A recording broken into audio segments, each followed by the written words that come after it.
Bonjour à tous pour la suite de cette vidéo au titre improbable, et ouais, c'est pas avec ça que je vais me retrouver en tendance, effectivement. Aujourd'hui donc, on en remet une couche sur la torture récréative de bébé et l'argument de Michael Humer sur le réalisme moral. Et je vais surtout répondre aux deux principales objections qui ont été soulevées en commentaire. Alors deux objections, c'est pas beaucoup, mais comme rien n'est simple dans ce monde, ça va quand même me prendre un bout de temps. L'une de ces objections, bien sûr, est celle que j'avais prévu de traiter, c'est-à-dire comment justifier le point de départ de l'argument, attribuer une probabilité épistémique non nulle au réalisme moral. Ça, je vais m'en occuper dans la deuxième moitié de la vidéo, et si vous voulez vous y retrouver dans tout ça, eh bien il y a des timecodes dans la description. Mais donc l'objection la plus fréquente n'a pas été de ce genre-là. Ce qui est revenu beaucoup dans les commentaires, c'est un point plus subtil. Vous avez été nombreux à faire valoir que puisque l'argument se base sur des estimations finalement subjectives de l'incertitude vis-à-vis de telle ou telle théorie morale réaliste, eh bien il ne peut pas conclure à une raison d'agir objective. Il donne seulement finalement une raison d'agir à nouveau subjective. C'est un point intéressant, j'avais senti qu'il pouvait poser problème et j'avais esquissé une réponse à cela dans la vidéo et notamment dans une note vers 16 minutes 22, mais c'était bien trop allusif et donc je vais ici en profiter pour clarifier ce point.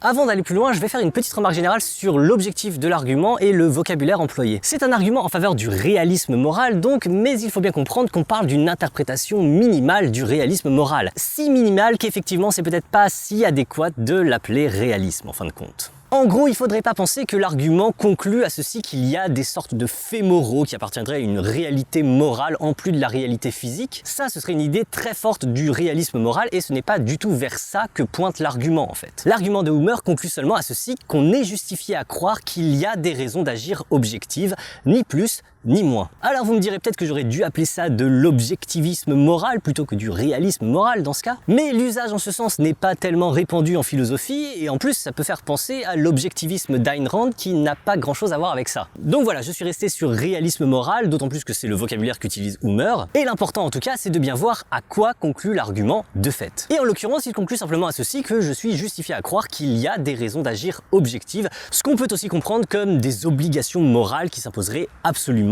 et non pas relativement aux états d'esprit subjectifs de chacun. C'est déjà pas mal si on arrive à conclure ça. Mais donc, n'y a-t-il pas une incohérence entre cette prétention à établir une morale objective et le fait que l'argument se base surtout sur des probabilités épistémiques qui sont en fin de compte des estimations subjectives de notre incertitude? En gros, l'objection dont je veux discuter et qui est revenue très souvent dans les commentaires consiste à dire ceci. Si j'estime subjectivement qu'il y a, disons, 1% de chance qu'il y ait des raisons d'agir objectives, ça me donne bien une raison d'agir, ok, mais ça me donne une raison d'agir subjective et non objective. Alors l'argument est séduisant, certes, mais je pense qu'il ne tient pas et je vais essayer de vous expliquer pourquoi.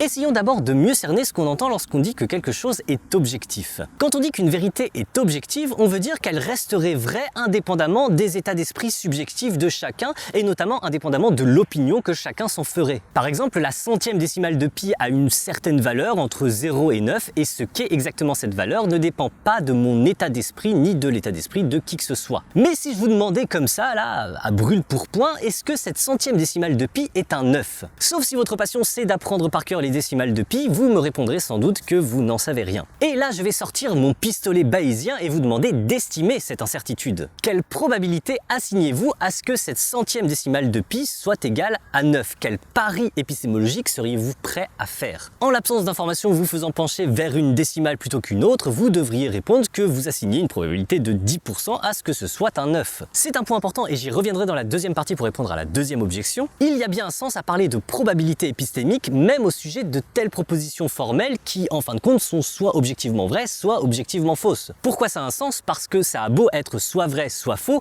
de fait, nous n'avons pas là assez d'informations pour être certains de l'un ou l'autre. Or, c'est justement ça ce qu'exprime la probabilité épistémique, ça exprime un degré d'incertitude. Et l'on peut bien sûr avoir une incertitude plus ou moins grande, même au sujet de questions formelles, comme des questions de mathématiques. On en a d'ailleurs longuement discuté avec Lé dans le dernier axiome, si ça vous intéresse. Bon, et maintenant, si je vous dis, moi, que cette centième décimale est 9. Vous devriez dès lors accorder une probabilité plus forte à cette proposition. Mais pas une probabilité de 100%, parce qu'il reste une probabilité que je me sois trompé ou que j'ai voulu sciemment vous tromper, il faut toujours se méfier des logiciens. Si vous alliez vérifier vous-même, la probabilité que vous assignez à cette affirmation augmenterait encore, et plus encore si vous le calculez et si vous refaites les calculs plusieurs fois par différents moyens, etc. Cette probabilité tendrait ainsi de plus en plus vers 100%, mais notez bien que si vous êtes bayésien, normalement, vous ne devriez jamais atteindre vraiment les 100% de probabilité épistémique. Et ça aussi, je vais en reparler dans la seconde partie, mais pour l'instant, peu importe. Pour ma part, j'ai vérifié 2 fois sur un site internet la valeur de la centième décimale de pi, et donc je suis, oui, à peu près convaincu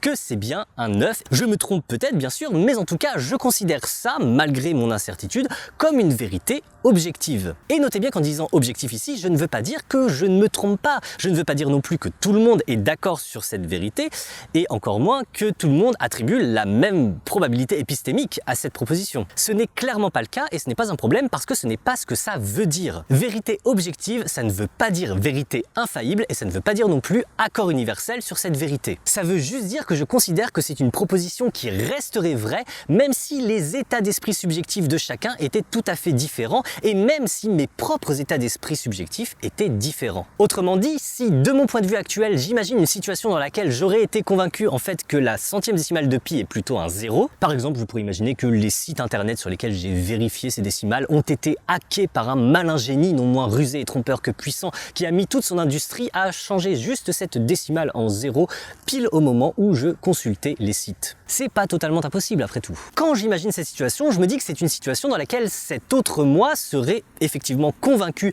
que la centième décimale de pi est un 0, mais ça n'est pas pour autant une situation dans laquelle la centième décimale de pi est effectivement un 0. Ce n'est pas comme ça que je perçois la situation. Là, actuellement, avec les informations que j'ai, je suis raisonnablement convaincu que la centième décimale de pi est un 9, même si je reconnais aussi une petite incertitude à ce sujet. Et quand j'imagine un monde alternatif où je suis convaincu du contraire, ça reste à mes yeux un monde où la centième décimale de pi est un 9. Mon autre moi a simplement été trompé, voilà tout.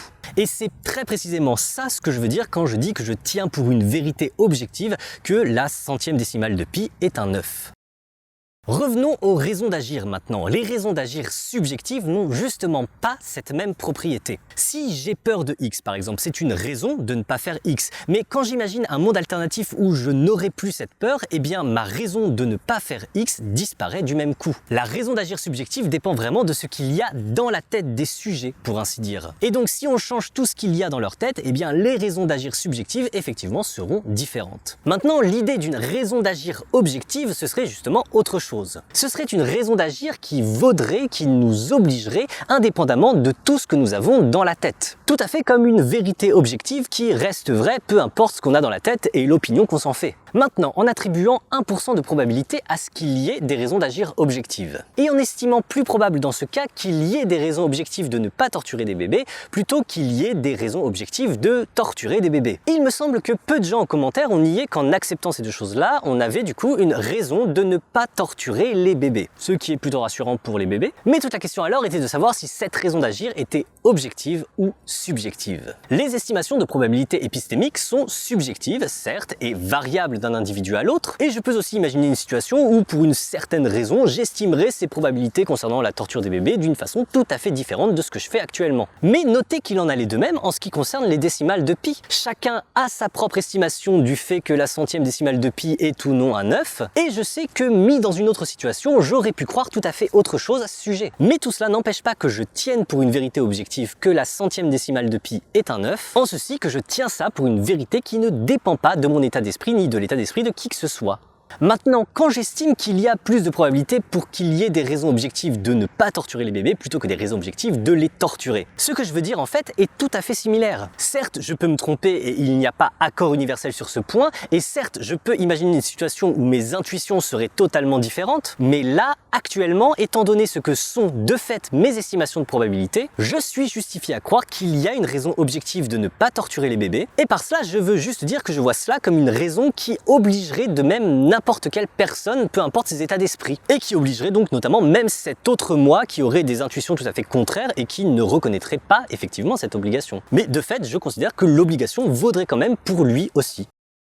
Je vais ajouter 2 petits points pour essayer de clarifier encore cet argument. Premièrement, il faut bien comprendre que par raison d'agir, je n'entends pas forcément quelque chose qui va l'emporter effectivement dans la détermination de l'action. Non seulement parce que la force de cette raison peut être négligeable par rapport à des raisons contraires, mais je peux même avoir une raison de faire X et ne pas en avoir conscience le moins du monde. Et ceci même si c'est une raison subjective. Souvenez-vous de l'exemple du verre d'eau dont j'ignore s'il est empoisonné. Ce fait pour être ignoré n'en est pas moins une raison de ne pas boire le verre pourvu que je veuille vivre. Deuxième point, l'argument devient peut-être plus clair si au lieu de raison d'agir objective, on préfère parler d'obligation morale objective. On peut considérer en effet que ces deux idées sont sinon équivalentes, en tout cas très voisines, une raison d'agir objective constituant une obligation morale objective et réciproquement. L'argument devient alors en gros, si vous attribuez une probabilité non nulle à ce qu'il y ait des obligations morales objectives, et si l'idée qu'il y ait une obligation morale objective à ne pas torturer des bébés vous paraît plus probable que l'idée qu'il y ait au contraire une obligation morale objective à torturer des bébés, alors vous êtes justifié à croire qu'il y a une obligation morale objective à ne pas torturer les bébés. Il me semble qu'en présentant les choses de cette façon, le parallèle est plus facile à voir avec le cas des vérités mathématiques objectives. Même si j'imagine un autre moi qui estime très différemment les probabilités de ces obligations morales objectives ou de ces vérités mathématiques objectives, il se trouve que ce que j'estime moi actuellement me justifie à considérer que la centième décimale de pi est bien un 9, objectivement, et que c'est une obligation morale de ne pas torturer les bébés, objectivement. Je considère que mon autre moi se trompe sur ces questions, voilà tout. Alors ça peut sembler très présomptueux de dire comme ça que mon autre moi se trompe sur ces questions morales, dans la mesure où mes estimations de probabilité épistémique sur ces questions sont plutôt très incertaines. Et certes, c'est incertain, mais ce n'est pas parce que les choses sont incertaines et que nos estimations des probabilités sont souvent biaisées qu'il ne faut pas chercher à corriger ces biais et à être cohérent dans nos incertitudes. D'ailleurs, soit dit en passant, être cohérent dans l'incertitude serait à mes yeux une jolie définition de la rationalité. En somme, l'argument de Humer vous met face au dilemme suivant pour préserver la cohérence de vos croyances. Soit vous tenez vraiment à refuser de reconnaître la moindre raison de croire qu'il y a une obligation morale objective à faire une chose plutôt qu'une autre, mais alors pour être cohérent, vous allez devoir estimer que toutes les théories morales réalistes, même les plus absurdes et arbitraires, sont parfaitement équiprobables, et c'est quand même assez dur à avaler. J'ai même envie de dire que de fait, c'est probablement pas ce que vous croyez réellement, c'est plutôt ce que vous voudriez croire. Mais si on forçait vos paris entre telle ou telle théorie morale, je serais quand même surpris que vous les fassiez tous à pile ou face. Ou bien donc vous acceptez de tenir compte de ces estimations subjectives différentes pour telle ou telle théorie morale, ce qui ne veut pas dire qu'il ne faut jamais les discuter, en fait tout au contraire, vous serez amené à les réviser régulièrement, notamment pour ajuster leur cohérence, et dans ce cas, si de fait vous estimez plus probable qu'il y ait une obligation morale objective de ne pas torturer les bébés plutôt qu'une obligation morale objective de les torturer, ça vous justifie bien à croire qu'il y a une obligation morale objective de ne pas torturer les bébés. Voilà, tout cela donc c'était essentiellement pour répondre à l'objection qui consiste à dire que puisque l'estimation des probabilités est subjective, la raison d'agir à laquelle on arrive avec l'argument de Humer est subjective. J'espère que vous voyez maintenant pourquoi c'est plus compliqué que ça et que vous y voyez plus clair sur l'argument de Humer.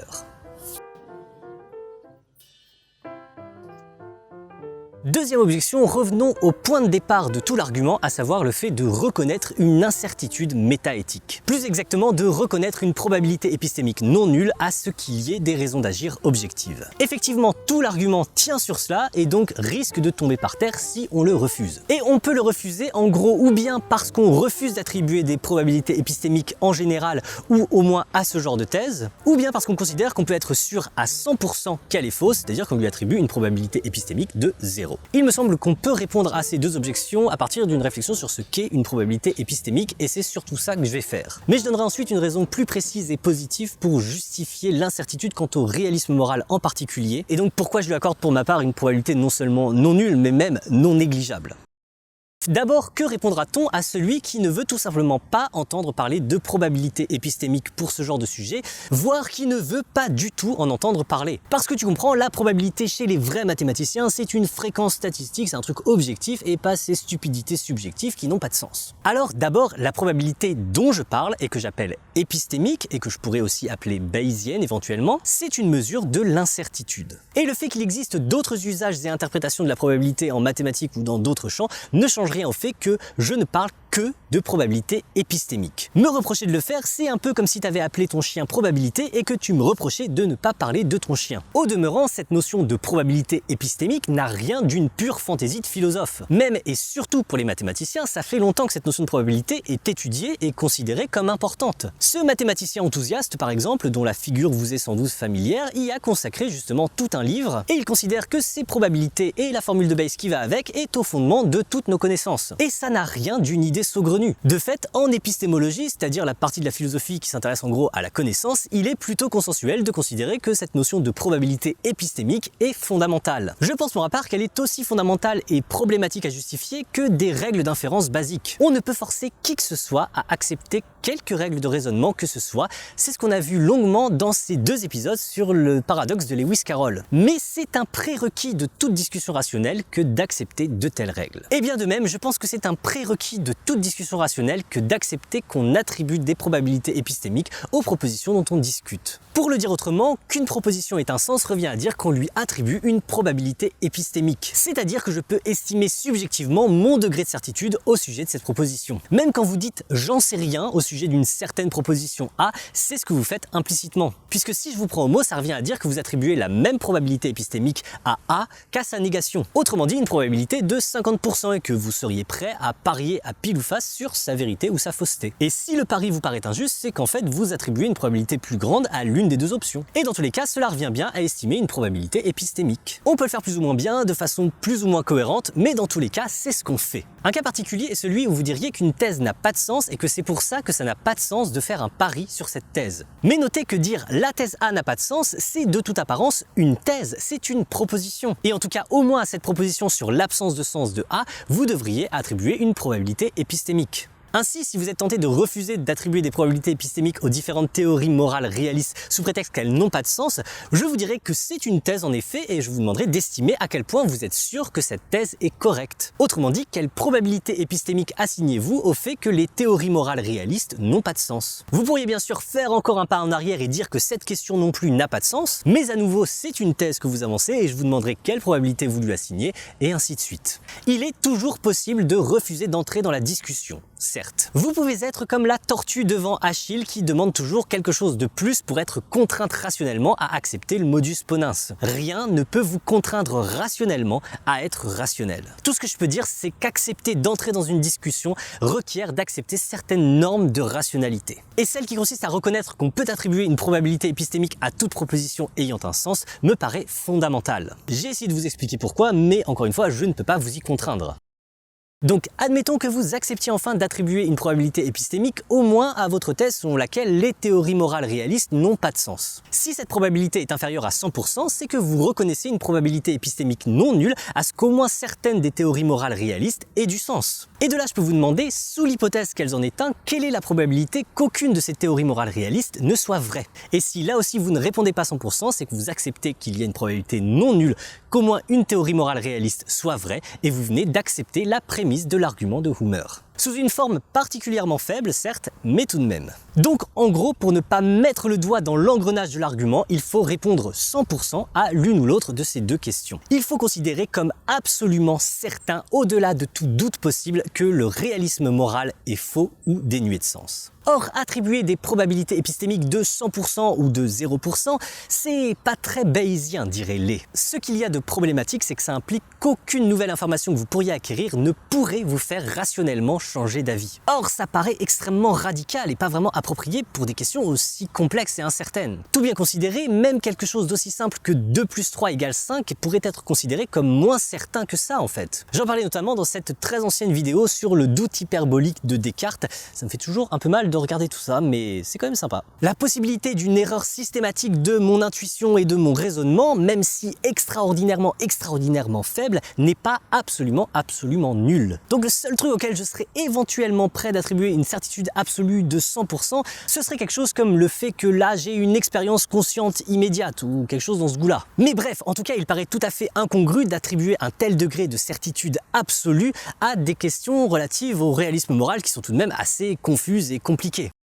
Pour quelle raison toutefois certains restent enclins à considérer que le réalisme moral est faux ou dénué de sens et que ça va, c'est sûr à 100%. Il me semble que ça peut provenir de l'idée que le réalisme moral serait une sorte d'absurdité logique et donc c'est aussi faux qu'une absurdité logique comme 2 + 2 = 5. Et les absurdités logiques, c'est nécessairement faux, il y a rien de plus faux, c'est totalement faux, c'est faux à 100%. Et donc voilà pourquoi le réalisme moral est faux à 100%. point. Mais là encore, vous en doutez, il y a une confusion énorme sur la notion de probabilité. Au fond, 2 plus 2 égale 5 est aussi nécessairement faux que 14 768 plus 65 897 égale 80 655. De fait, ce sont deux additions erronées et ce sont autant des absurdités logiques l'une que l'autre. Mais votre degré de certitude subjective quant à ceci que ce sont des absurdités logiques n'est certainement pas le même. Vous avez certainement plus confiance en la fausseté de 2 plus 2 égale 5 qu'en la fausseté de 14 768 plus 65 897 égale 80 655. C'est comme pour la centième décimale de pi, ça a beau être purement formel, ça reste très incertain pour nous. L'erreur, c'est de penser que la probabilité dont on parle exprime une propriété de la proposition elle-même. Non, lorsque je parle de probabilité épistémique, je parle bien d'un degré de certitude subjective. C'est la confiance que vous avez en cette proposition. Voilà pourquoi, même à ce qui vous semble être une absurdité logique, il n'est pas absurde de reconnaître une probabilité épistémique non nulle. Enfin, il y a un dernier truc que j'ai perçu dans pas mal de commentaires, c'est une sorte de réticence à attribuer la moindre probabilité au réalisme moral pour la raison suivante. En gros, ça consiste à se dire que si là actuellement je ne comprends pas comment une théorie morale réaliste pourrait être vraie, alors je dois considérer que ça a 0% de chance d'être vrai. En gros, l'intuition sous-jacente, ce serait que je ne peux attribuer une probabilité à quelque chose que si je comprends comment cette chose pourrait être vraie. Et l'idée, ce serait de maintenir ça même si je ne connais pas grand-chose à la métaéthique, et même si on me dit que la plupart des spécialistes du sujet sont en désaccord avec moi, je vais quand même pas me laisser impressionner par ce petit argument d'autorité de bas étage. Bon, je caricature un petit peu, mais c'est la réaction que j'ai sentie dans quelques commentaires. Donc déjà, ce qui est évidemment critiquable là-dedans, c'est de se fier uniquement à sa propre compréhension du sujet sans évaluer la probabilité que cette compréhension soit justement erronée. Et si je souligne le fait que ce soit en désaccord avec ce que pense la majorité des spécialistes sur le sujet, c'est justement pour souligner ça. L'existence de ce désaccord donne une raison particulièrement forte de douter du fait qu'on ait bien compris le sujet soi-même. Après, je peux comprendre que ce soit très troublant et pas naturel d'accepter d'attribuer une certaine probabilité à X, alors même que je ne comprends pas du tout comment X pourrait être vrai. Mais j'admets cette probabilité seulement parce que j'admets qu'il est possible que je comprenne très mal le sujet en fait. En effet, ça revient à admettre la probabilité de ce X, pour ainsi dire, en aveugle. Et c'est vrai que c'est assez étrange et dérangeant, mais c'est aussi quelque chose à quoi je pense qu'il est important de se faire. Parce que je vous ferai remarquer que sur pas mal de sujets scientifiques tout à fait sérieux, on peut assez souvent être dans une situation similaire. Par exemple, je pense qu'il n'y a rien de plus normal et sain a priori que de ne pas comprendre la dualité onde-corpuscule. C'est quelque chose de très difficile à comprendre. Mais est-ce pour autant une raison de considérer que c'est faux et même que je suis absolument certain que c'est faux simplement parce que je n'arrive pas à comprendre comment ça pourrait être vrai? Bah non, clairement, dans ce genre de cas, l'attitude rationnelle est de douter de sa propre compréhension du sujet et d'essayer éventuellement de l'améliorer. Mais avant même cela, je n'ai pas besoin d'attendre d'avoir cette compréhension pleine du sujet pour admettre que tout de même, c'est très probablement vrai. Et donc vous pourriez en faire autant pour le réalisme moral, et en plus on vous en demande pas tant, on vous demande simplement d'admettre que ce n'est pas absolument certain que c'est faux, juste parce que vous ne comprenez pas bien comment ça pourrait être vrai.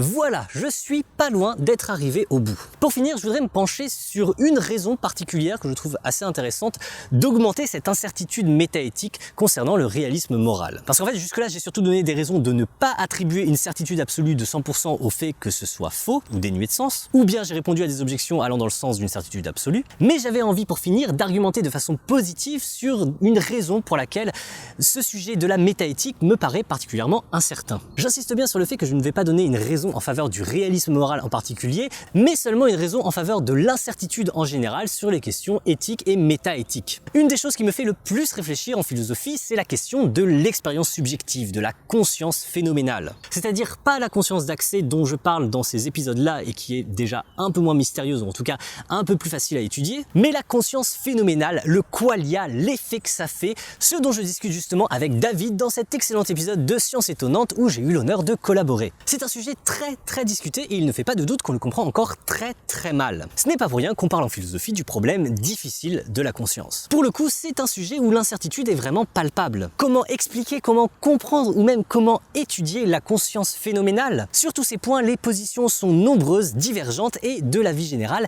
peu satisfaisante. Et il ne serait pas surprenant que l'on soit amené à faire de grands progrès là-dessus à l'avenir et découvrir beaucoup de choses que nous ne pouvons pas même soupçonner aujourd'hui. Les progrès en IA par exemple pourraient vraiment apporter quelque chose à ce sujet-là. Il reste beaucoup à apprendre là-dessus et beaucoup d'incertitudes.